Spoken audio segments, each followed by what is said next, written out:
మొన్న మా తాత ఇంటికి వచ్చినప్పుడు మా కోసం అంగాకరకాయలు తెచ్చాడు. ఇప్పుడు వాటిని ఎలా చేయాలో చూద్దాం. ఫస్ట్ పాన్ పెట్టి ఆయిల్ వేసి జీలకర్ర, ఆవాలు, కరివేపాకు వేసుకోవాలి.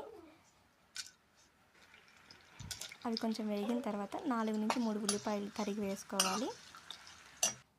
నెక్స్ట్ అంగాకరకాయలు కట్ చేసుకొని అవి వేసుకొని దాంట్లో లైట్గా సాల్ట్ వేసుకోవాలి. అవి మగ్గనివ్వాలి సాల్ట్ వేసి.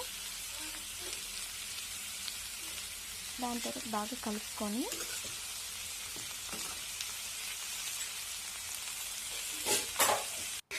దానికి మూత అనేది పెట్టుకోవాలి.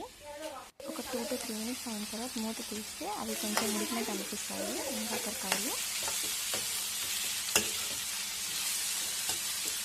దాన్ని కొంచెం అలా అటు ఇటు కలుపుకొని 1/2 స్పూన్ పసుపు, 2 స్పూన్స్ కారం,